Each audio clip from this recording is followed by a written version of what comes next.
Right now, we have 5,000 of these drones in the air, 12,000 on the ground. If we take the growth trajectory out, as one Air Force Lieutenant General put it, we're reaching into the tens of thousands. One of the reasons for the development of this technology has been to avoid disturbing the peace of mind of the American people. No casualties, invisibility, nice. And precisely because it's accurate, it gives this illusion that it is also going to target the right people, but it doesn't. It's this surgical precision, the ability with laser-like focus to eliminate the cancerous tumor called an al-Qaeda terrorist while limiting damage to the tissue around it. That makes this counterterrorism tool so essential.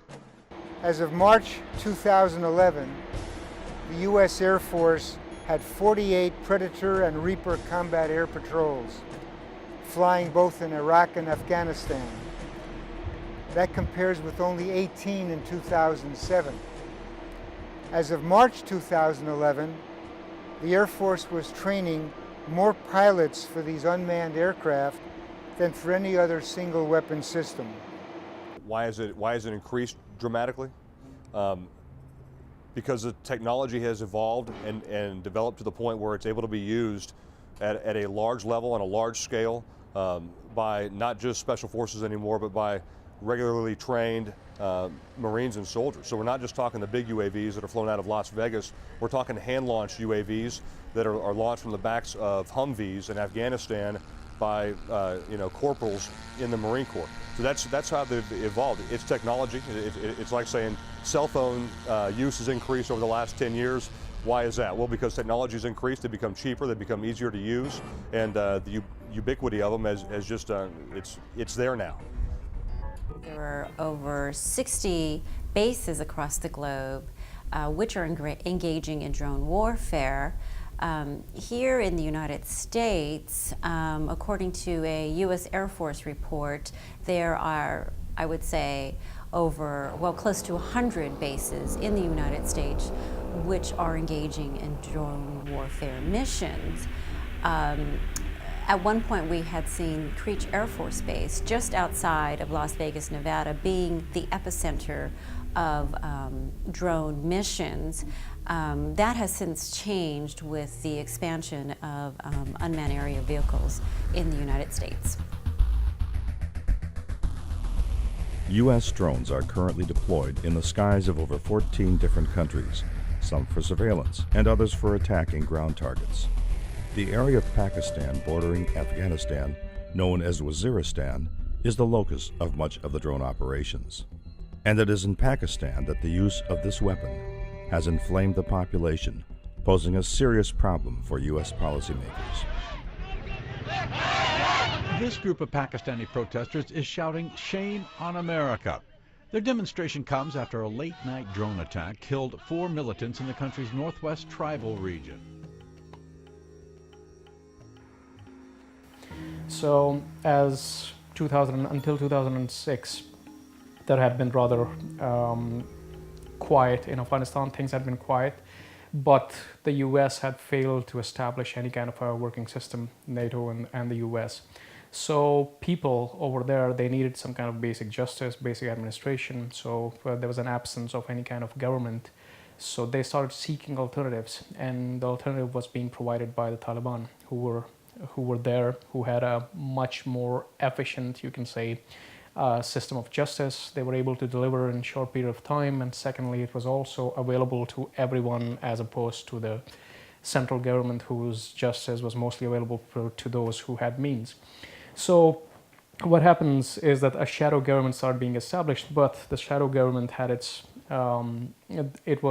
it did have a central command, and these commands were based in North Waziristan and in Quetta. So at one point, the US, when it realized that it's losing its grip on the situation, so they started targeting inside Pakistan. Initially, it was very sporadic. In fact, the first year there was just one, in 2004, one drone strike.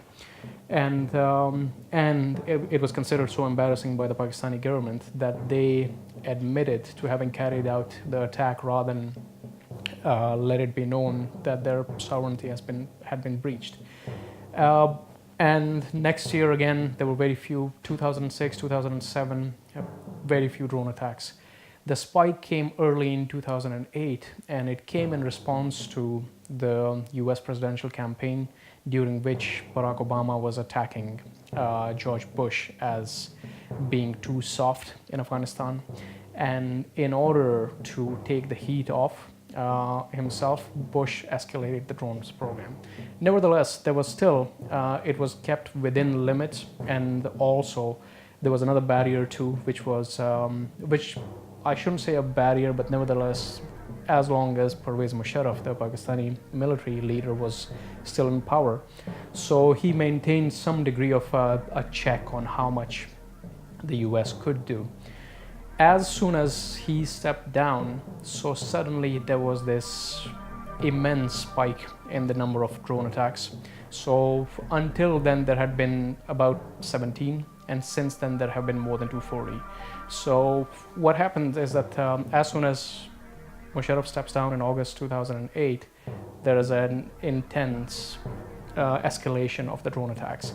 And still, they were not nearly as frequent as they have been under Barack Obama, because as soon as Bush was gone, suddenly the number of strikes, in fact, right on his third day in office, Barack Obama launched his first drone strike. And these drone strikes have been escalating ever since, to the extent that now there's one every 4 days. What's going on in Waziristan is there's a war going on up there, and it's an undeclared, totally illegal one, much like Cambodia back in the Vietnam era.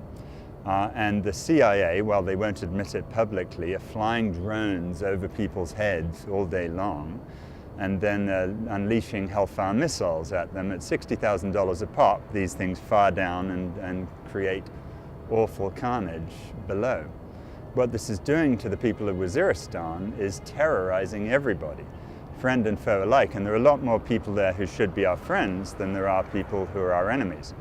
But if you can imagine having these things flying overhead all day long, then I think you get a little sense of what my mother had in World War II in Britain, when she had doodlebugs flying over and being fired at her.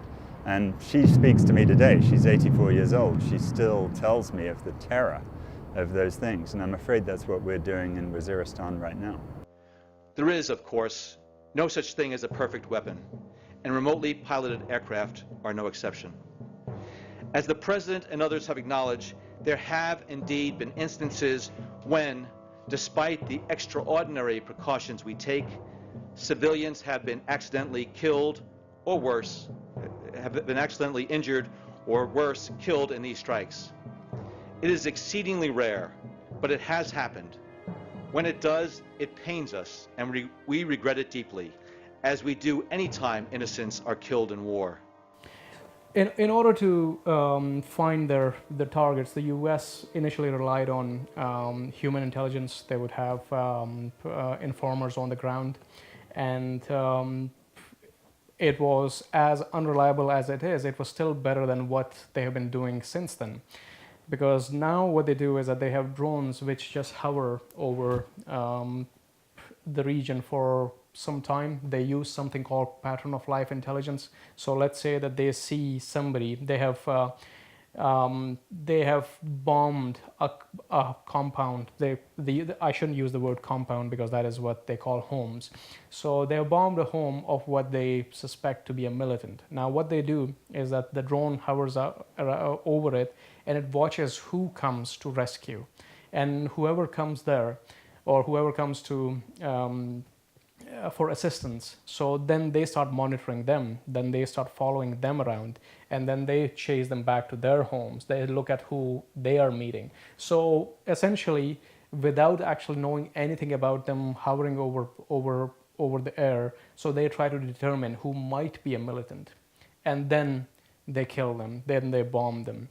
I think the most important thing for anyone to make a decision, whether it be you and me or whether it be President Obama, is that they know the truth. And if the CIA is saying that these are precision strikes that cause no, quote, collateral damage, that's just false. And what we need is the reality. So for example, we collected up 7 pieces of drone missiles that had been fired at folk, and we can actually attach these pieces to particular deaths. So, for example, in August 23rd, 2010, there's a piece of missile that we have that killed a small child that we have a photograph of his dead body. What that does is, I think, bring home in a very real way, certainly to me, and I hope to the American people, what's going on in Waziristan, and it's not what the government says, unfortunately. This is the seriousness, the extraordinary care that President Obama and those of us on his national security team bring to this weightiest of questions: whether to pursue lethal force against a terrorist who is plotting to attack our country. When that person is a U.S. citizen, we ask ourselves additional questions. Attorney General Holder has already described the legal authorities that clearly allow us to use lethal force against an American citizen who is a senior operational leader of Al-Qaeda. He has discussed the thorough and careful review, including all relevant constitutional considerations, that is to be undertaken by the U.S. government when determining whether the individual poses an imminent threat of violent attack against the United States. Yes, the Obama, who has been targeting terrorists in Pakistan, Yemen, and Somalia, even killing U.S. citizens, has just authorized an expansion of bombing raids wherever there is suspicious behavior at sites known to be controlled by a terrorist group. These are illegal. The drone attacks have been illegal all along. The assassinations of anyone have been illegal because under the Geneva Conventions, and the United States is a party to the Geneva Conventions, targeted or political assassinations, sometimes called extrajudicial executions, constitute willful killing, and willful killing is considered to be a grave breach of the Geneva Conventions. Grave breaches of the Geneva Conventions can be punished as war crimes under the U.S. War Crimes Act. Now, just days after the September 11th attacks, Congress authorized the use of force against groups and countries that had supported terrorist attacks against the United States, past tense, that had supported terrorist attacks, in what was called the Authorization for the Use of Military Force. Bush had asked for more authority. He wanted an open-ended authority to deter and preempt any future acts of terrorism or aggression against the United States, but Congress turned him down. And in the Military Appropriations Act of 2012, Congress made very clear that nothing in this section is intended to expand the authority of the President or the scope of the authorization of military force that Congress had given to Bush after 9/11. Now, the CIA's drone campaign has killed dozens of civilians who had gone to rescue victims or who were attending funerals. And there's a new report just released by the Bureau of Investigative Journalism that says that since Obama took office 3 years ago, as many as 535 civilians have been killed, more than 60 of them children.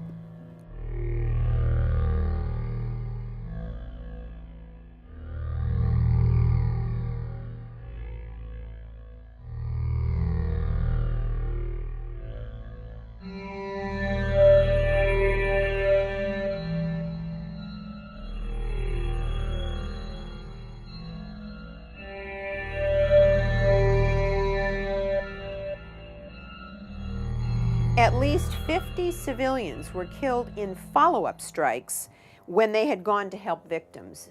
More than 20 civilians have also been attacked in deliberate strikes on funerals and mourners. These are all violations of the Geneva Conventions. And so now, when we hear about drone strikes, we are not hearing any longer about extrajudicial killings or even the presumed guilt of the people. All we hear about is that there has been another drone strike and this many suspected militants have been killed. So the technology has overshadowed the nature of the act itself, the crime, I would say. I am comfortable with it. I'm more than comfortable. I'm extremely happy and surprised, actually, with the way that these weapon systems have been used by the current administration. And yet, we're working on this other thing, playing with making Predator missiles and so forth, which are a terrorist type of a weapon. This strikes terror. Like, think about it. If you're living here, and at any time you could have a silent predator drone coming over, dropping a missile on you or something, or a bomb, or just looking at what you're doing. It's terrorism. It strikes terror, you know, the shock and awe and the terrorism that they talked about. If you lived in a community where you were subject to the United States, the will of the United States to get in there, then you are in terror all the time of what's going to happen next. Am I going to be killed by one of these drones? A lot of collateral damage has gone on from that. So I would strongly advise people not to be psychologically overwhelmed by the drones and believe that they're all powerful, all omniscient, out of some science fiction program that your child is watching. It's not true. They need operatives on the ground, and they antagonize populations on the ground. They cannot win the war in Pakistan or Afghanistan because the war is unpopular with the people in those countries. They can inflict a lot of blood. They can create a lot of headlines. They can notch a lot of wins from a public relations standpoint, but they postpone the day of reckoning, I'm afraid, and make it harder to realize a resolution because they inflame so many millions of people in these countries. So what we're seeing is a very, very indiscriminate process where the people who are being killed are just not the people that the CIA says they're killing. Best example of that was while I was in Pakistan. There were 2 strikes.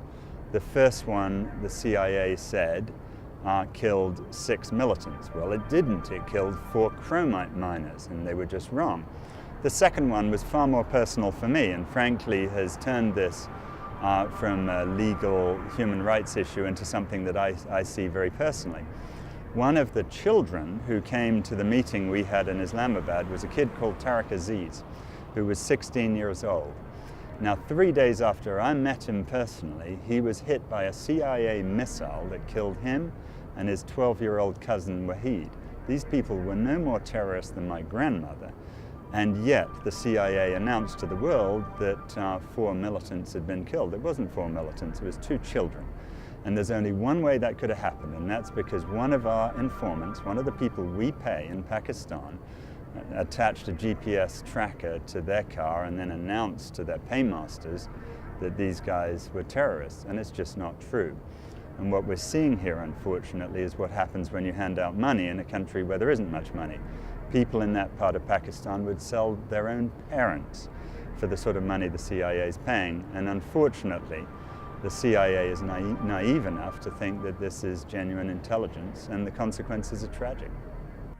And then they say, on the one hand, since 2006, there have been over 2,000 so-called leaders, so-called operatives of the Taliban, and, quote, allied extremist groups killed, and only 138 civilians, quote unquote. The CIA goes farther and says no civilians have been killed since 2008, which I don't know anyone besides the CIA who believes it. But most of these drone strikes have been in, particularly in North Waziristan, 89% of them in North Waziristan since 2010. That's the time period when the peace talks secretly began with the Taliban and Pakistan. I guess the Pentagon view is the more you beat up people with drone attacks, the more they'll be compliant at the negotiating table. I would say some hearings need to be held on that question, because I think the more you make people hate you and distrust you with your secret drone attacks, the less likely they are to believe you when you're trying to negotiate a peace settlement with them. The military has, regarding Afghanistan, their point of view is rather clear. They want to eliminate the Pakistani Taliban. but they see the Afghani Taliban as being an asset. The reason is simple, because they see India, the increasing encroachment by India, and they feel that they are losing, that they are being encircled. And so there's a large Indian presence in Afghanistan, and India is investing a lot. So, and the US has, at the same time, has been giving nuclear technology to India, and is developing closer relations there. So as a result, Pakistan feels that if not the Taliban in Afghanistan, so then they have no other friendly faction inside. So that's why it's in their interest to shore up the Afghani Taliban. So what they do is that in order for their own self-preservation, they feel that they have to support the Taliban, because in a post occupation Afghanistan, they would need some kind of a friendly force on their northern border. So for that reason, they are never going to abandon the Afghani Taliban. It's a matter of strategic interest for them. So that's why they have always made this distinction between the Afghani Taliban and the Pakistani Taliban. So they see the Afghani Taliban as the good Taliban and the Pakistani Taliban as the bad ones. So they fight one, and then at the same time they encourage the other. The number of Taliban and Al-Qaeda leaders killed in these areas, and this is in the period of the last 6 years, has been totally insignificant. It's not 1,000, 2,000, 3,000. The so-called leaders, like bin Laden, 10 in the Haqqani network, 7 in the Bahadur network, 7 in the Masood network, 1 in the Hekmatyar network. That's such a small number of so-called leaders. You wonder how difficult it is for them to be replaced, and you wonder at the elasticity of the broader definition of leaders and operatives that goes into these bigger numbers. But I am certain of one thing: we are at war. We are at war against a terrorist organization called Al-Qaeda that has brutally murdered thousands of Americans, men, women, and children, as well as thousands of other innocent people around the world.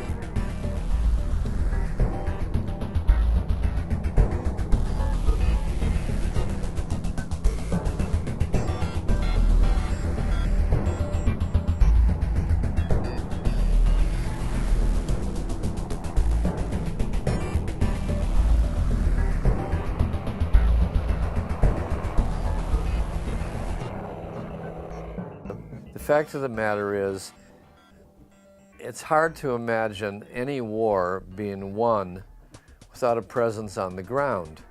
Wars are not won from the air, unless they're public relations wars. They're not won from the air. You have to have a constituency. You have to have a client. You have to have a partner. You have to have a mass base on the ground. The truth is that the drone wars are a way to keep what our government is doing secret from the American people. They're not a secret from people in Pakistan. There are endless rallies against the drones in Pakistan. The attacks antagonize people in Pakistan. They infuriate, they inflame, and we've already had attempted attacks on the United States, terrorist attacks, by people who said they were motivated by the hatred of the drones. So it's not even true that the drone keeps us safe. The drone provokes people to hate us to the extent where they want to turn themselves and the airplane they're in into a guided missile aimed at Times Square in New York or Detroit Metropolitan Airport, where I'm from. So it's the latest mystification of technology, as if there's a technological solution. We somehow have to have wars without spilling American blood and without Americans knowing. And I think it's like a boomerang that will just come around and hit us hard. The whole thing is secret, and this is what's shocking about it. The CIA is waging a war that it won't even admit it's doing against Pakistan, which is meant to be our ally. What astounds me at this level is back when we bombed Cambodia, when President Nixon bombed Cambodia, there was a huge outrage. It was secret to begin with, it was illegal, but then there was an outrage. Now what's going on now is equally outrageous. It's causing equal carnage, and yet no one is talking about it. Well, if you read Bob Woodward's last book, which is all about the deliberations around the Pakistan-Afghanistan policy, so the picture that emerges is that Obama is rather clueless when it comes to the situation in Afghanistan, and he's caught between these different contending parties within his administration of advisors, and they have different agendas, and he's been going through them one by one, trying them out. And it's the policies being made at a very ad hoc basis, and a lot of it has the concerns are very domestic. It's not so much about things out there, it's rather about how things are perceived at home. The Jonas brothers are here. They're out there somewhere. Sasha and Malia are huge fans, but boys don't get any ideas. I have 2 words for you. Predator drones. You will never see it coming.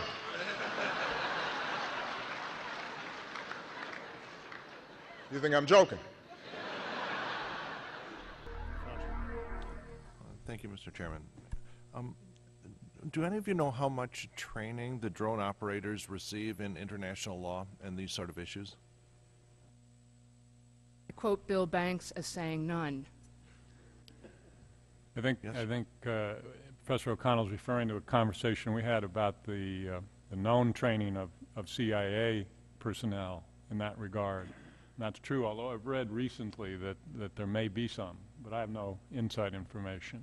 Of course, members of the military, perhaps Professor Glaser should comment on law of war training.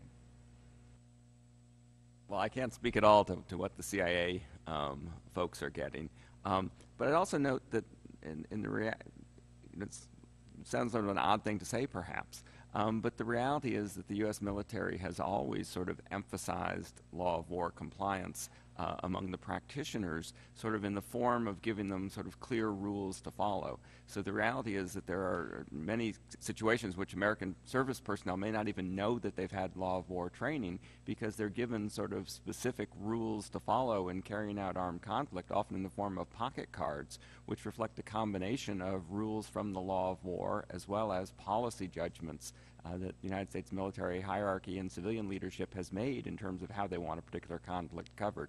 So, it's not necessary to be able to poll an individual service person and say, have you had training in the law of war for there to, in fact, be law of war compliance. But I don't know what the CIA is. Mr. Anderson.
Just disagree a little bit with that. Mr. Foster, I think your question is very well put because the interviews I've done with drone operators, they have the final say about whether they press the button. So even if it's been cleared by Chairman Panetta, and the last I believed, I don't think he's been trained in the law of armed conflict, but at any rate, the drone operators are the ones who finally have the responsibility of pushing the button. So their training is highly relevant. If they're going after a named individual and he's in a house with a number of other persons who we have no information about, so that we have to err on the side that they are civilians, our fighting men and women know the rules of proportionality, and they're not going to make that strike. A CIA person, that name on the list is his sign that he's accomplished what he's been set out to do.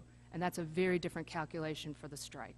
Okay, I guess my next question has to do with probably my ignorance of the exact definition of the battlefield. If you just look at the supply chain, if you consider, for example, an IED used in Pakistan that's manufactured in Iran, say, and that may go through staging areas in Pakistan and be shipped by means that we can identify along the way.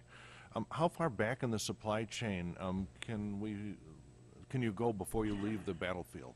Can I just interject? My apologies, Mr. Foster. We're having some difficulty with the microphones. If I could ask each of the witnesses to pull them closer to them and make sure they're on where they're speaking, it'll help with the recording of the hearing. So thank you. Sorry again, Mr. Foster. That's right, Mr. Glazer.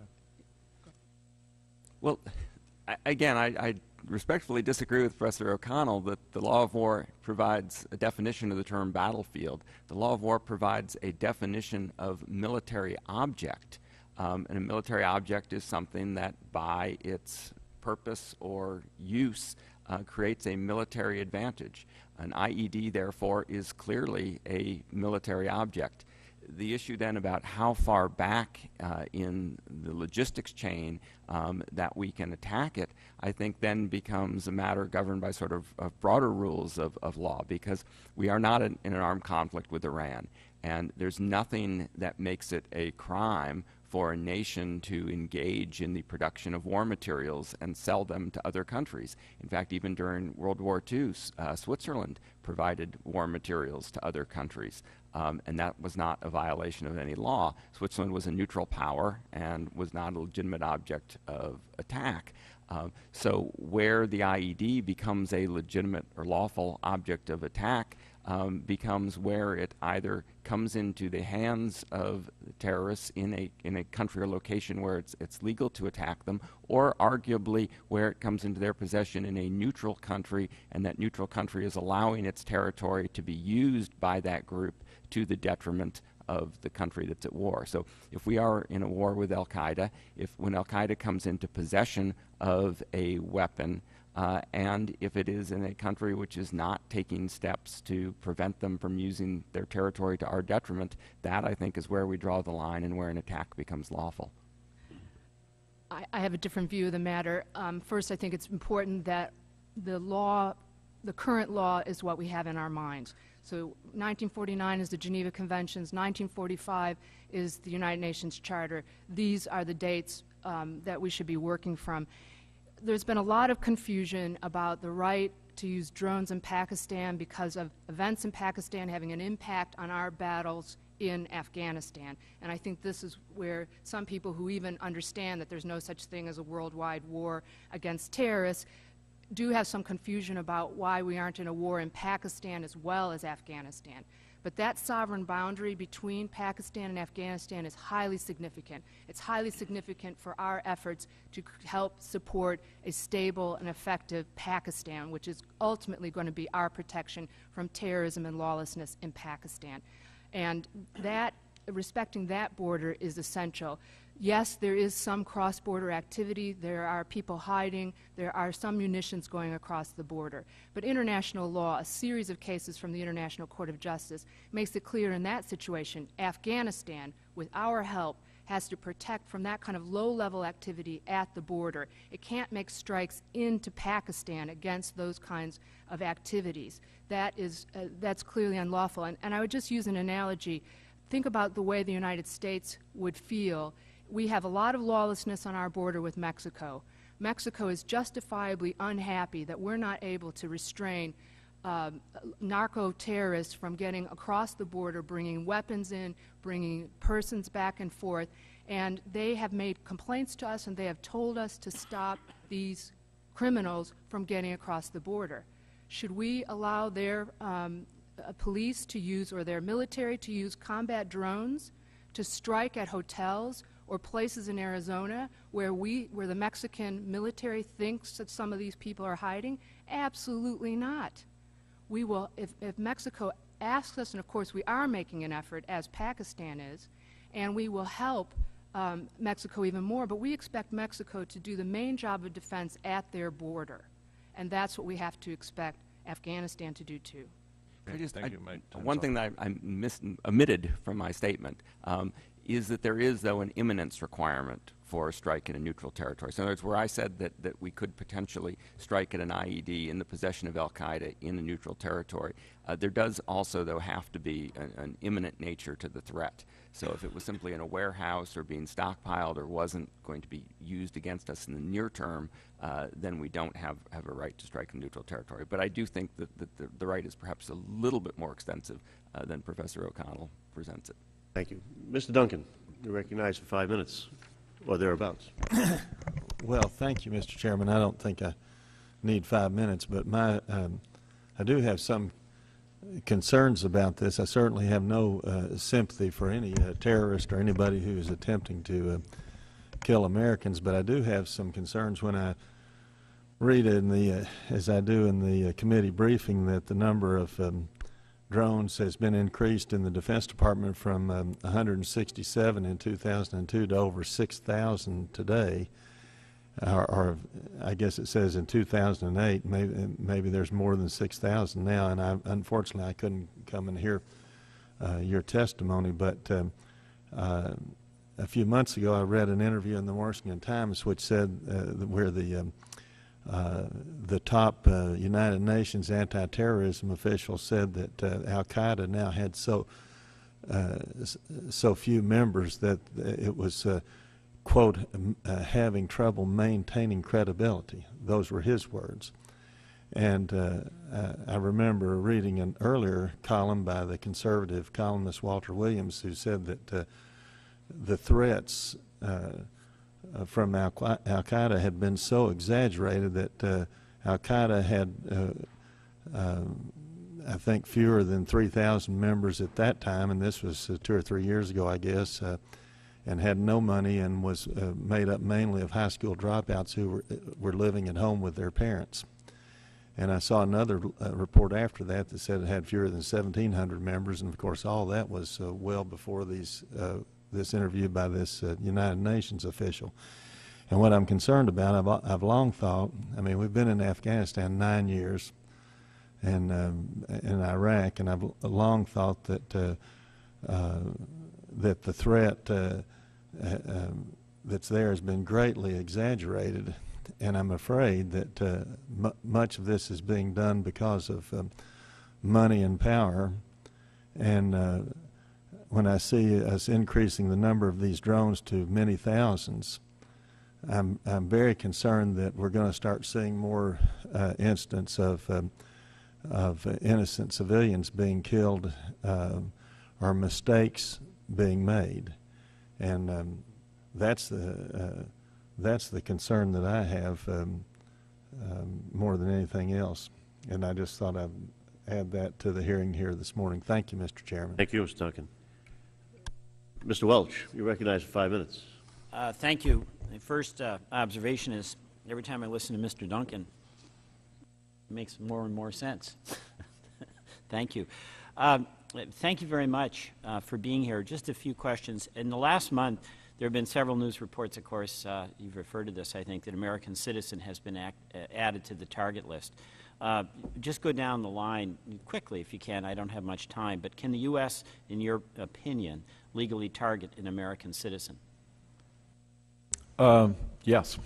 And it's as they've done, and the information that's been released on the basis that we know publicly, at least on the basis of which he's targeted, and the emphasis on the statements by the administration that this had gone from simply making statements about various things to active assistance in planning and operations. An American citizen who takes up weapons against his country and fights our combatants on the battlefield, of course, may be killed in the course of that armed conflict. Otherwise, that American citizen, as any person in the world, should be detained through law enforcement measures. If that person resists arrest, of course, a very dangerous person may be killed in the course of resisting arrest, the fleeing felon rule. Otherwise, we all have human rights, Mr. Welch. Thank you. I'll limit my answer to a strict law of war perspective. If the individual is affiliated with a legitimate adversary and has essentially the status of a combatant or an individual in the chain of command of the combatant, then I believe they're a lawful target. And in fact, under domestic law, I mean, the Supreme Court held in Ex parte Quirin that it didn't matter whether a combatant might have a claim to U.S. citizenship. It was the fact of affiliation with the adversary that made them liable to targeting. Okay, thank you. I believe the answer is yes as well, and I would remind us that the part of the authority here includes domestic law as well. The President's constitutional authorities and the law that you enacted in 2001, the authorization for the use of military force, may permit targeting that individual. Okay, thank you. I want to ask you about this. Last year, the International Committee of the Red Cross put out interpretive guidance, as you know, to help define what can be considered, quote, direct participation in hostilities. And again, I'd like to just go down the line. I'm sure you all are familiar with that. Do you agree with the ICRC's interpretation of the relevant law? If you don't, what would you change?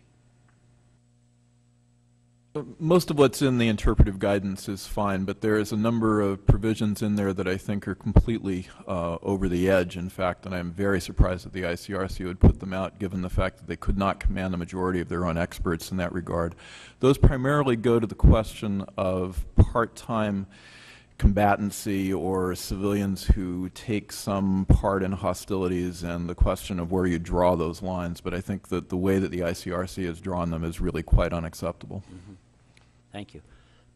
I've spent a very good deal of time studying the interpretive guidance. In fact, I believe Professor Anderson's not quite right. There were a few of the experts who have a dissenting opinion, but not a majority. The few who had a dissenting opinion were from countries where they wanted to have an expansive right to use military force, and some of the friendly countries to those. And the unhappiness in the final product was that the ICRC, I think, did, in fact, take a step away from the strict definition of who is a direct participant in hostilities to appease these experts. But at the same time, it said, if we're going to do that, we've got to add some other protections back in.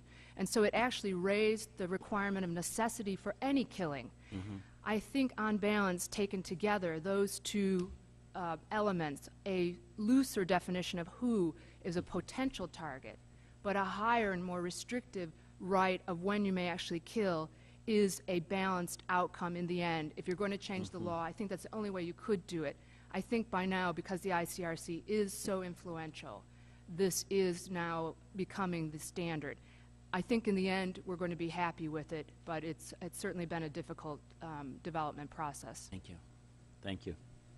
Two quick comments. The first is that the higher standard may very well be a good idea, but I don't think it's reflective of the state of which nation states are in, and nation states ultimately make the international law. So I certainly think that aspirationally it's probably good, but I think it exceeds the current state of the law. The other thing I would just point out, as I'm sure you're aware, but for the record, is that the ICRC guidance only really comes into play if we're categorizing the adversary as civilians, because it relates to direct participation of civilians. If an individual is in fact a warrior or is treated as a combatant, then under the current law of war, that status makes them targetable at all times and essentially all places. So it's only if we're choosing to deny the adversary combatant status, which I think is a political choice that we have, we can then invoke a whole different set of rules. I'd also make two comments. I think there are problems with the part-time warriors. I think the ICRC interpretation doesn't reflect the nuance that needs to be taken into account to get at insurgents and terrorists who go home at the end of the day. As Professor Glaser would say, an armed member of our armed forces, of course, enjoys no such privilege to go home and watch television at the end of the day. He's target 24/7.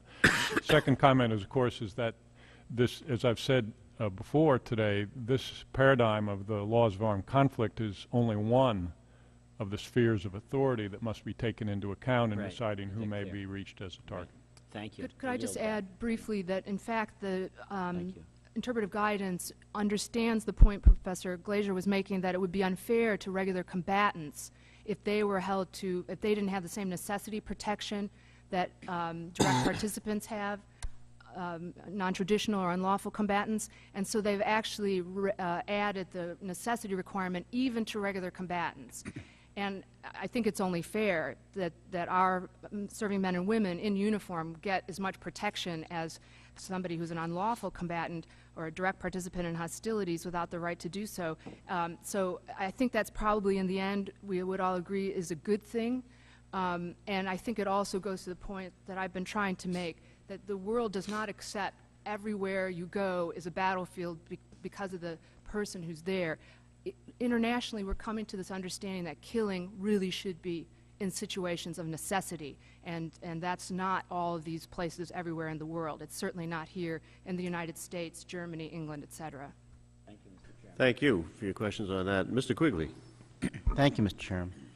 To the panel, Mr. Bynum from Georgetown University, talking about the need for greater oversight. His quote was, "You need someone to effectively act as a devil's advocate within the system who is ideally outside the decision loop of such programs. It could be a U.S. attorney or something like the Foreign Intelligence and Surveillance Act court that makes judgments on secret wiretaps. Because the simple requirement of going before a judge or an independent official to make a case for a targeted killing introduces a measure of accountability." So what I would ask the panel is, do you agree with Mr. Bynum? Should there be such a some sort of independent third party to oversee and approve drone activities? I would disagree strenuously with the proposition that this is an area that should be judicialized. I think that it's not the proper frame for the United States judiciary, and I don't think that they would have any either expertise, and inevitably would wind up turning it into something that would both make the intelligence and military uses of force less effective, and at the same time I believe it would also corrupt the domestic judicial process in the United States, because they would be involved in a series of activities with necessarily very murky lines to be drawn. I don't think that it's an appropriate role for the judiciary to be involved in. I do think that there is a much greater role to be had for accountability and oversight coming from the Congress itself, precisely as the prospect of drones raises the possibility of smaller and more discrete uses of force, in which case that can in some sense substitute for war. And in that regard, I think that the right accountability mechanism actually rests with the Congress and not with any other body. Who's the person that does that on the battlefield? I think that the questions about the use of force that are most crucial here are ones that are actually being made by the CIA, and that requires that the processes that Professor Banks had referred to, I think that they actually need to be strengthened to require more consultation with Congress and more information to be given to Congress. And I think that one of the important roles that Congress has in this is to be able to raise objections to particular things. I think that it's a much more complicated role for Congress, but I believe that it is actually the right mechanism to provide accountability. I agree with Professor Anderson. Having a court involved would not help us get into compliance with the law of armed conflict. There's an assumption in the idea that somehow what the CIA is doing just needs some oversight. In fact, there's no justifying it, so how could a court help? I agree with Professor Anderson that it's up to Congress to make sure that the executive branch remains in compliance with our fundamental obligations internationally, to the extent that it's not, the executive's not doing it itself. I would just say that if the attacks, or those attacks which are being conducted under the law of war. Under military authority, then these issues are essentially addressed through the rules of engagement as far as deciding what level of oversight is necessary within the military chain of command. If this is activity that we're deciding is taking place deliberately outside of the law of war setting, and we are using basically national security laws and international rights or asserted rights to self-defense, then that does seem to me that that is a matter for Congress to decide how they want to structure the law governing those matters. I agree that the court should not be involved, and I also share the view that Congress could do more than it has. Customarily, we've talked today some about battlefield, and it may be that in terms of oversight, one thing that Congress could consider is establishing criteria for the use of targeting outside of traditional battlefields. In other words, you need something to oversee. You need more than what the law now says to be currently and fully informed. Your Bynum quote suggests that there should be some measure that could judge whether or not the efficacious behavior of our government has followed its policies. Could there be criteria for the use of force outside the traditional battlefield? Could those be statutorily conferred? Could they be then subject to oversight of the type that we've been discussing here? And and what would the precedent for that be? The precedent might be, as Bynum suggested in his comment, the use of an intelligence court to review the surveillance requests of the Department of Justice, even though that's a judicial forum. I think for all the reasons that have been offered here today, the courts are ill-equipped to be involved in that process. They wouldn't want to do it. The FISA court, I think, has a very full plate, and you are much more equipped, I think, to make those kinds of judgments in your role. Thank you, Mr. Chairman. Thank you. I'm going to make some statements, I guess, and ask you to sort of react if you disagree with them and move along with that. If we have a situation where we have a battlefield like Afghanistan, the military is using drones, I don't think I've heard any of you disagree with that. I think all of you think that there's a question whether the CIA or other civilian organization can do that with authority. If we take one of the people involved in that conflict, Al-Qaeda, some Al-Qaeda operative, and say he moves back over the border into Pakistan, some of you think that it's fine for the military to go after him there. Some of you think that, again, there's a question and problem with the civilians or the CIA doing it. Is there a problem, and that's particularly true, I guess, if you think that the Pakistanis have agreed to have the United States exercise this type of force. Am I right there? So if this Al-Qaeda person goes over the border and Pakistan says, oh yeah, we're fighting that fight too, and you can use your drones to get them, and then nobody on the panel seems to have difficulty there. If that individual keeps traveling and goes to Yemen, I sense that some of you don't have a problem with the military going after him there. Okay? So there's one individual going to Yemen, targeted, and nobody has a problem with that, the military going after them, even though they may not be involved at that particular time in anything imminent.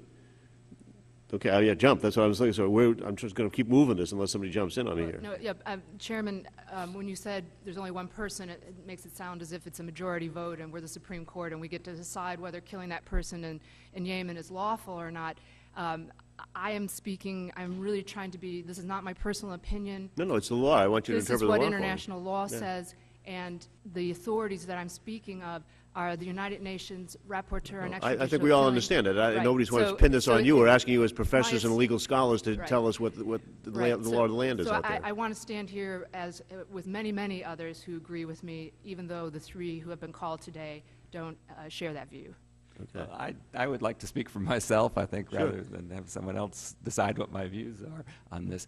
And now's your chance. Now, exactly, sir. The international law that governs the use of force preemptively in other countries was basically crafted by the United States in discussion with the United Kingdom after the Caroline incident of 1837. And it does, I may have sort of seemed a little bellicose in some of my earlier remarks, but it does in fact impose constraints of necessity and imminence. And so I do think that this one individual, as you've described, while they have moved across the border in Pakistan, they may still reflect that imminent threat. But unless we actually had intelligence that said not only are they in Yemen, but they're on the verge of doing imminent harm to the United States from that position in Yemen, then in fact under the rules that the U.S. has taken the lead in crafting, that's too far removed, and we would no longer have the authority, even with for the military, to use force at that point. If we take, go ahead, Mr. Anderson. Round it out, I guess.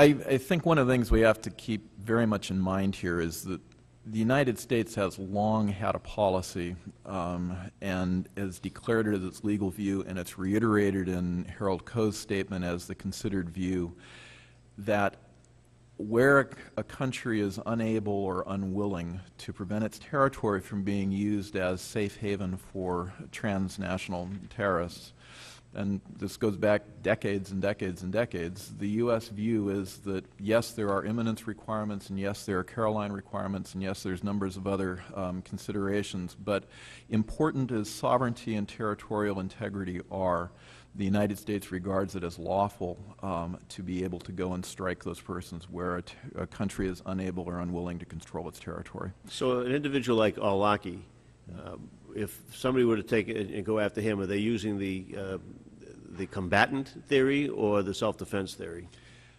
I believe that the administration is using the self-defense theory at this point because of where he is located and because I'm not actually, I can't tell you that, and I wish I knew, and I think it would be something where Congress should actually ask questions of the administration to find that out. My I don't concern know. there is if Al-Awlaki comes back to Texas, is it then lawful to blow him up there?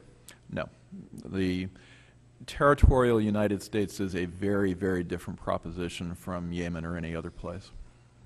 For the practical reason that an arrest may be affected there in Texas. And then that presumes that an arrest couldn't be affected in some other country where it does. If that alternative is available, we should pursue it. Is that generally agreed to by you, Mr. Anderson, as well? No, not entirely. I believe that, as Harold Koh stated in his testimony, there is not an obligation to give process and there is not an obligation to give warning once one has identified that person as being either a target in relation to an armed conflict or self-defense. And there's no obligation to arrest them if that's possible, even if you could. There is no obligation to arrest right him if that's, and now there is an obligation to identify him as a target and to show that there's some necessity about that. And the question of how much necessity may involve and probably should involve a question of, is this London and could we go to the authorities there in order to do that? But the reality is that Yemen and Britain are really different. And where does the imminence of the threat come in on this? I know Mr. Koh spoke about that. And I think getting some definition of that would be helpful. He raises that as one of the considerations that has to be taken into account as part of self-defense. And so he's referring to what has been referred to as the Caroline Doctrine. But the United States has embraced for a very long time the idea that self-defense includes a, quote, active self-defense where one is looking to the character of the threat and things that they have done in the past and things that the group with which an individual is affiliated has done in the past in order to decide that they constitute a threat. It is not some idea in the United States' mind, certainly, that it is looking and saying, oh, they're about to cross the border with the nuclear weapon. It's not that kind of imminence. I don't know what policy we've had for a very long time on this. The targeted killing of individuals. Could you put it a little closer? I'm sorry. The targeted killing of individuals has really begun after 9/11. We didn't take this view that we could go around with drones or and killing people of this kind. And I think the comment that there's somehow a distinction between what we can do in the U.S. and the U.K. versus Yemen is really the telling point. If there's a worldwide armed conflict that we're justified in fighting out of self-defense and treating all the persons involved in it in al-Qaeda as combatants who we can kill without warning, then why isn't there an armed conflict in the United States where we can do the same thing, or the United Kingdom or Germany? In fact, the Bush administration took the view that we could do this. There were statements made to the Congress that we could, and that just shows that this is a fiction we're dealing with, created by lawyers, and it is not the reality and not what the law requires. There's no armed conflict happening in this country, and our official view of Yemen and Pakistan is that those countries, we should be working with their...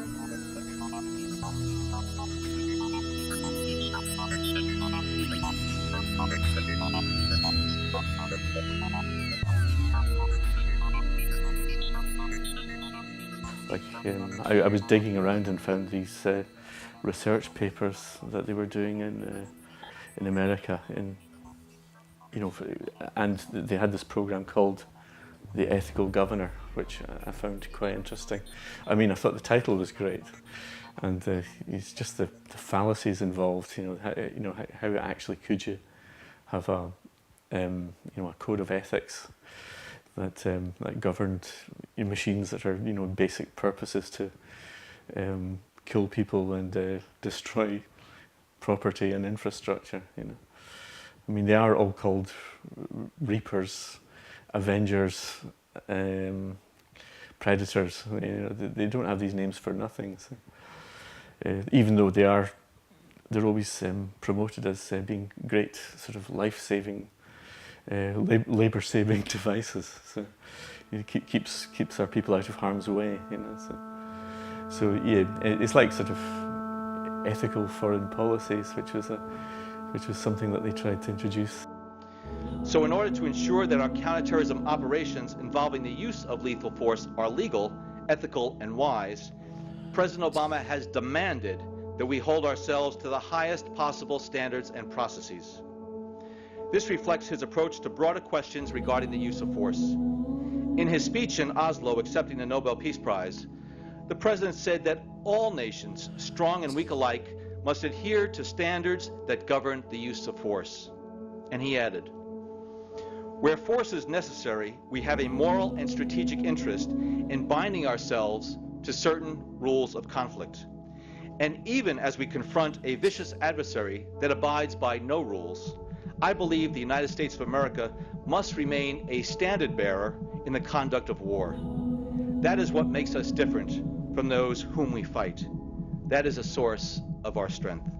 One of the reasons that they're developing the ethical governors for when they become autonomous, because they can't really encrypt them, and they're having problems with jamming and things like that, and they'll eventually want to get rid of the operators. They'll be like the checkout operators in the supermarkets, who won't have a, In fact, I think I've read about. They did tests with one operator operating 2 drones. So you think, it's like Walmart. You're always trying to get more value out of your human assets. So eventually they'll be able to operate themselves. They'll be autonomous, and that's why they claim they have to develop a code of ethics. A world-class decision matrix collates the key factors. These are choice of weapons, sustainable losses, both organic and financial, and full legal protection for all elements in the chain of command. With no human interference, the final release position is selected, the target neutralized, and the medical facility remains intact. But the great thing about the ethical governor is we've got this module called the ethical adapter, which means that if any of these rules are kind of bothering you or proving a barrier to action, you can just ignore them. It's got a sort of manual override, which is that's the best kind of ethical code anyone can ever have. One that sort of gives you strict guidelines, but you can ignore them at any time you like. So I think that's the best. That's the best kind of ethical code to have, because you don't want to be hampered by sort of nice, quaint conventions, so, as they called the Geneva Convention those years ago. This is the scenario which shows the ethical adapter coming into play. You can clearly see this terrorist lurking behind this wall in what's clearly labelled as a civilian area, as these 2 Swords robot ground drones are approaching, completely unaware of what's in store for them. Who is aware is the drone helicopter, which, even though it can help them, is at the moment disabled by the ethical governors. It's reached its maximum guilt quotient, so it's actually unable to open fire. So even though these two robots are clearly in harm's way. So this is where the ethical adapter comes into play. As soon as a scenario like this emerges, the ethical adapter allows this this helicopter to overcome its feelings of guilt and reset itself to factory settings and go into action and open fire on this, what is clearly a bad guy. You know, there's an interesting how the use of drones is justified because it saves lives. So that's often used as a reason for continuing to develop them, because of course they put our pilots and crews safely out of the danger zone. And of course they can be lethal to people on the other side of the fence, of course, but so that's usually not so much addressed. But the idea that they actually save lives is something is really kind of quite a effective justification for them. And but in terms of like a kind of lifesaver, and that they might save our lives, our everyday citizens, help to protect America, help to keep us safe. All those sort of things, yes. And in the imagination, these kinds of intelligent systems ideally would be out there protecting us. And so yes. But there's also the kind of, in terms of the sci-fi or the kind of popular imaginary, they're also understood to be a bit dangerous and kind of menacing too. And so there's an interesting combination of attraction and fear, of safety and threat that they bring together. So you see, for example, in films like Terminator, and you see often the kind of idea of the drone or the intelligent robot, the robotic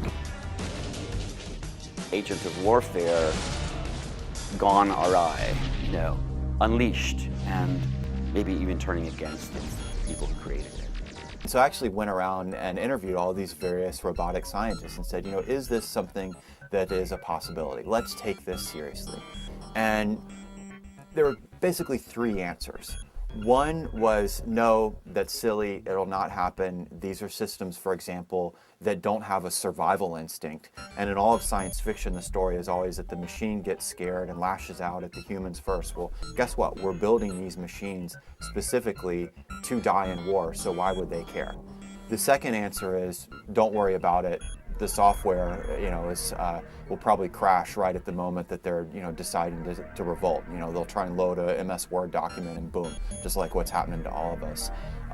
The third answer, though, is a fascinating one, is that there is a pretty substantial minority, and it has a lot of distinguished people in it who do think it's a possibility someday. One Pentagon scientist, for example, said to me, I'm probably working on something that's either going to kill or enslave my grandkids. But, it's really cool stuff, so why stop? Well, there's lots of them in the research and planning stages that sometimes you can see the schematics online. You can find the Hummingbird drone, for example, online. And you sort of see a little bit about, you can tap in and learn about what's being planned, what's being tested. There are even drones the size of seeds. There's one drone being tested that is nothing but just a wing. It's a rotating wing. And the camera is actually on the wing too. And the camera is so sophisticated that even though it's spinning, it still gives one continuous image from one point of view. So it's actually kind of interesting how also exploring these new dynamics of flight. For example, the Hummingbird drones that hover are easier, in fact, in many ways, to develop than those that fly like birds. And the mechanics of flight for hovering are a bit easier to harness for some reason. I don't know exactly why. But so yeah, from this tiny little micro drones, there's even a term, micro drone, being used. So yes, and there's also a lot of small drones that are actually even being used in the military now. There's a drone called the Wasp. They come up with these strange concepts, this strange language, and I find it's quite. I like the sound. It's quite poetic in a way. I mean, it's a sort of tortuous euphemisms all the way through this. You know, the more sort of press releases you read from places like this, the more interesting it gets. I think DARPA is possibly the most exciting arts commissioning body in the world at the moment. You know, they just do blue sky funding of you know, weird robotic pack mules and insect-sized surveillance drones and things like this, and perching drones are their latest ones. And they'll sort of perch on buildings and wires like birds and sit there for, you know, persistent surveillance. So, you know, so I mean, I always think, you know, art is where you find it. You know, questions of autonomy, automation, as well, and that is very much also a part of thinking of new generations of drones. Some of them, of course, have automated flight capabilities, like the Global Hawk. You know, once it's programmed, can fly itself. We basically, you know, program the whole thing. But some are endowed also with, yes, automated flight capabilities, but also the ability to conduct target searches on their own. Automated analytics for seeing, detecting, for parsing images, for reading information gathered from sensors. And so the question of, yes, when we start thinking about autonomy, it's a question about where's the human, you know, there. And at the same time you find these ontological questions, then yes, these kinds of ethical questions also come into play, because it's really easy to point the finger and not take responsibility for something that occurred. So you've seen that before when someone was killed who wasn't supposed to be killed, and you find then the investigation being conducted and becoming very difficult to figure out actually who pulled the trigger. So you heard this even in the early days when, just after 9/11, when you actually found out there was actually a killing that was reported, and the military basically said, yes, they were flying the plane, but the CIA actually pulled the trigger. They say that, you know, human soldiers are subject to you know, irrational rage, and you know, a drone can't behave in that fashion. But then again, you know, a drone is artificially indifferent. So I think it's a win-win situation for the military there. So the role of private companies in not only in drone, well, of course in drone development, but I mean in drone operations. And so you find privatization of military operations across the board increasing. And you find these questions about organizations being involved in drone operations that call into play a lot of ethical questions. What's sad about this is you really don't want people thinking along these lines, that it's better for me to keep the war going. You don't want to keep this, you don't want to keep people, you don't want to, same with, I mean, it's a general concept about capitalism, I think. You don't want to have capitalistic for-profit enterprises involved in stuff you really don't want to have happen more. You don't want wars to happen more. You don't want need to have lots of prisons. You don't want to, these are things you don't want to have, and therefore you don't want to put them in private hands. You don't want to have people making more money if we stay in war longer. That's it.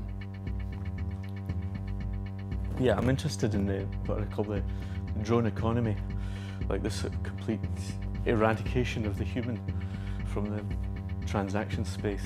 And you know, drones are just like another manifestation of that. You know, though they've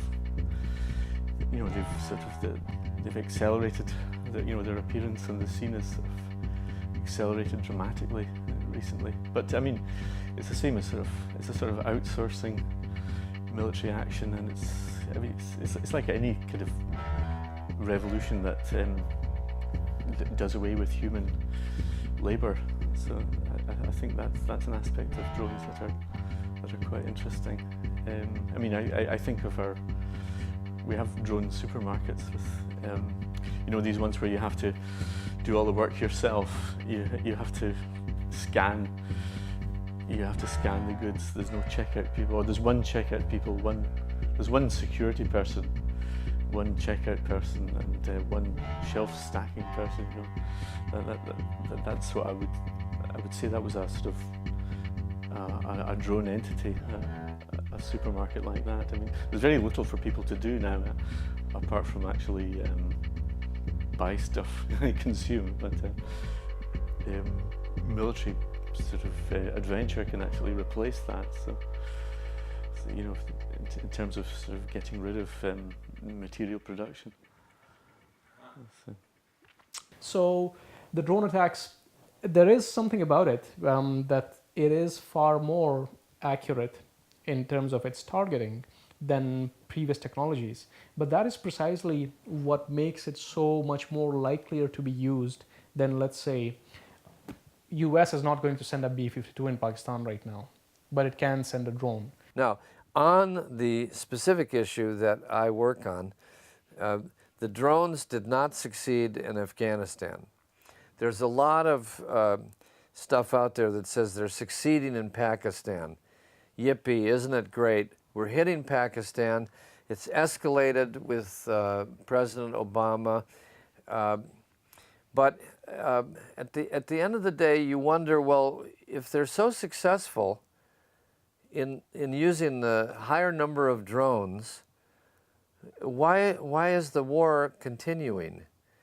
And I think there's a reason for that. You'll find a good ally for the peace movement are the war makers who are concerned with counterinsurgency. That is, small groups of special forces killing the so-called bad guys and winning over the hearts and minds of the people on the ground. Guess what? They don't like drones. They hate drones because the drone strategy is the opposite of the counterinsurgency strategy. That, in turn, can erode our credibility with the American people and with foreign partners. And it can undermine the public's understanding and support for our efforts. In contrast, President Obama believes that done carefully, deliberately, and responsibly, we can be more transparent and still ensure our nation's security. So let me say it as simply as I can. Yes, in full accordance with the law, and in order to prevent terrorist attacks on the United States and to save American lives, the United States government conducts targeted strikes against specific al-Qaeda terrorists, sometimes using remotely piloted aircraft, often referred to publicly as drones. There is no legal basis for what we're doing there. It's just frankly illegal. What we need to do is debate in Congress whether we want to go to war with that part of Pakistan. If we do, we need to declare it and do it. We can't just go around assassinating people without any legal basis to do it. Or at least I suppose we can assassinate people. It's just that's might is right as opposed to law is right. Until there's investigations into allegations of those who have been hurt or killed by drone attacks, then I think drone strikes should be stopped. What we're doing as activists is we are trying to stop a runaway train and prevent anyone else from being hurt or killed. If you're a true human rights activist, you're going to want to spare American military lives, not just our enemies' lives. So I think that drones are good for what they're used for right now. I mean, this is the wave of the future in weapon system technology. Why not keep young men and women safe, but still maintain the humanity of a human pilot on the ground safely flying one of these unmanned aerial weapon systems?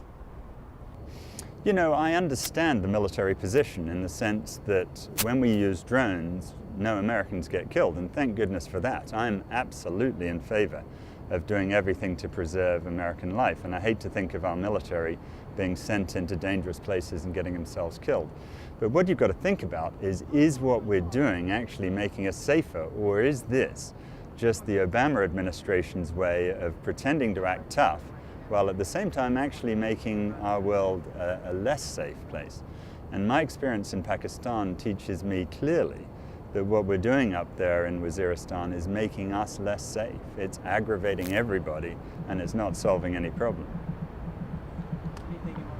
What the public doesn't understand about drones is the expense of drones. Drones cost U.S. taxpayers millions of dollars to fly these things, to operate these things, to create them, to make them, to staff them.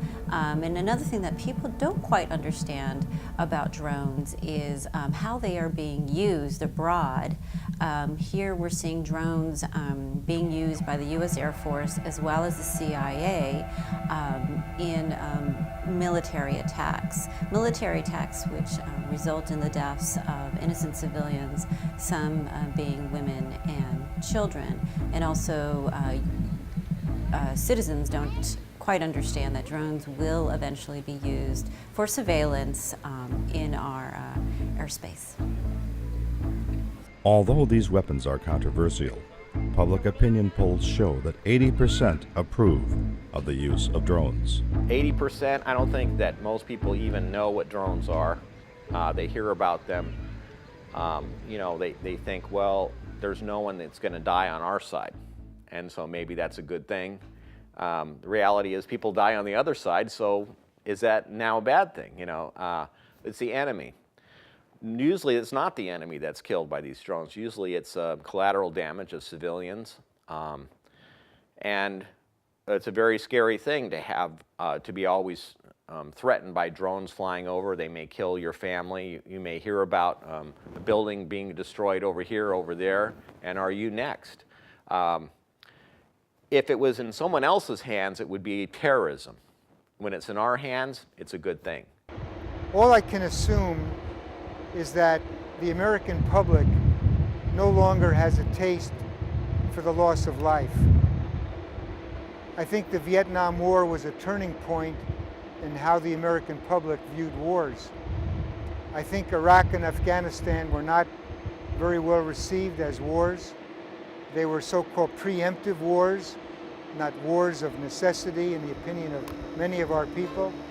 And so the military decided, rather than risk the loss of pilots, let's use these drones to take out primarily terrorists, remember, Al-Qaeda and Osama bin Laden. And who's going to shed a tear over collateral damage if you're going after terrorist organizations?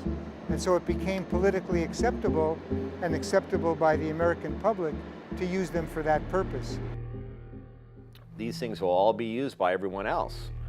If you have what they want is soldiers that walk around that are robots, you know, that somebody can control, sit down in the seat and have a little joystick and control a robot over there, and so no one gets killed. The problem with all that is, do we want to have these robots roaming around here, or do we want to have little little flying things that are snooping around and seeing what we're doing everywhere? Either it's a foreign entity that does it, or our own government can take these and use them against us. This is the future of war. But there is another side of the future of war. That is, the enemy has a vote. And so you have these continual global insurgencies. And that's these two trends coming together, both the unmanning of war, but also the flattening of war. That is, it's becoming a game in which not just states play. And the challenge for all of us is that both robotics and insurgencies and terrorism are things that, one, we don't understand very well, and two, we really haven't yet figured out how to deal with them. And you have these two trends coming together, and that's a challenge. So if you're a drone hovering above, so you will, if somebody has told you that here is going to be a militant gathering, so suddenly you will see a whole lot of people with beards and guns, and many of them shooting into the air. So that seems like a perfect target. So you can go and destroy this target. When we say that we stand up for the rule of law and decency and democracy, and yet then the CIA goes out and secretly kills children, then we betray everything that we stand for. And what we do is we then provoke more radicals, and we make our world a much less safe place.